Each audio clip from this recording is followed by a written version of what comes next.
Ni asubuhi nzito katika mji wa Moscow, lakini macho ya dunia yote yameelekezwa Washington na Teherani. Kwenye meza za siri za Pentagon, ramani za Mashariki ya Kati zimefunuliwa kwenye kuta za White House. Maamuzi magumu yanapimwa. Marekani na Iran zinasogea katika mstari mwembamba unaotenganisha diplomasia na vita vya wazi.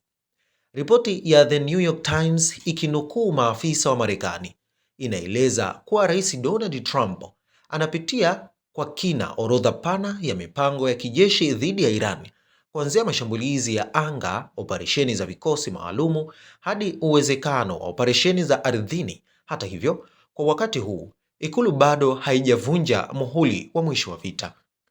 Kwa mujibu wa vyanzo vya serikali ya Marekani, Trump amepewa mapendekezo mapya yaliyoimarishwa kutoka Pentagon, huku baadhi ya chaguo hayo yanajumuisha kutumwa kwa wanajeshi wa Marekani kufanya mashambulizi ya kushtukiza ndani ya ardhi ya Irani, pamoja na kuongezwa kwa mashambulizi dhidi ya vituo vya nyuklia na makombora ya Irani. Mpango unaoelezwa kuwa hatari zaidi ni ule wa kuingiza kwa siri vikosi maalumu vya Marekani ili kuharibu au kuzima vituo vya nyuklia ambavyo havikuguswa katika mashambulizi ya Juni 2025.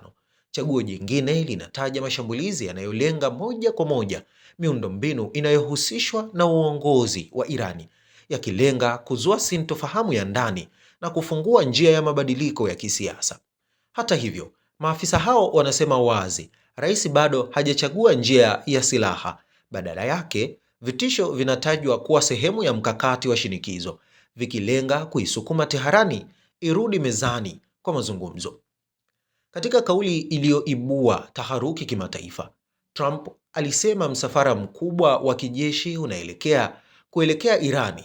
Kauli hiyo ilifuatwa na wito kwa Teherani kukubali makubaliano ya haki na usawa, yakimaanisha kuachana kabisa na ndoto za silaha za nyuklia.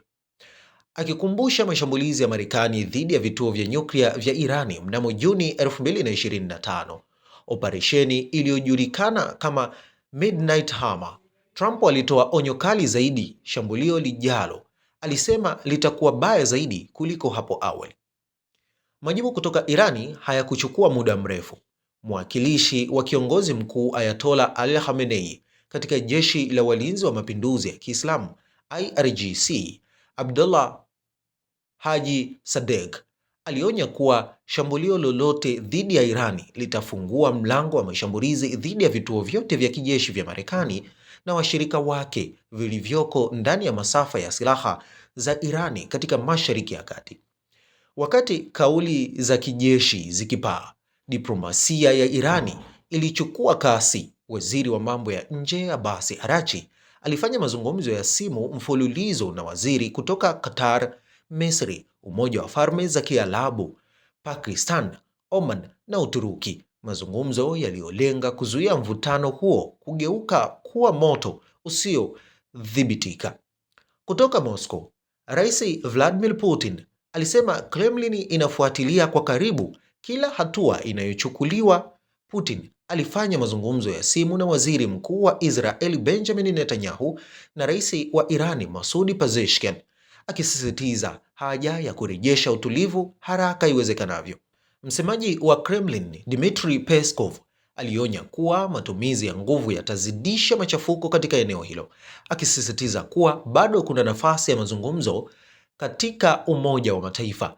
Balozi wa Urusi Vasil Nabzeya alishauri Washington kupima mara mbili kabla ya kuchukua hatua yoyote, akiongeza kuwa Irani kwa sasa iko tayari zaidi kijeshi kuliko ilivyokuwa mwaka 2025.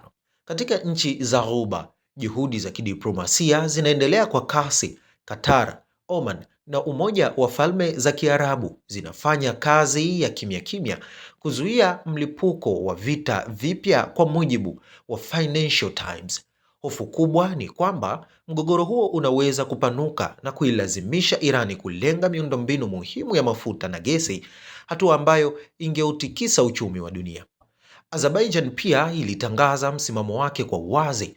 Waziri wa mambo ya nje Jayhun Bayramov alisema nchi hiyo haitaruhusu ardhi au anga yake kutumiwa katika mashambulizi dhidi ya Irani, ikionya dhidi ya kauli au vitendo vinavyoweza kuvuruga zaidi utulivu wa kikanda.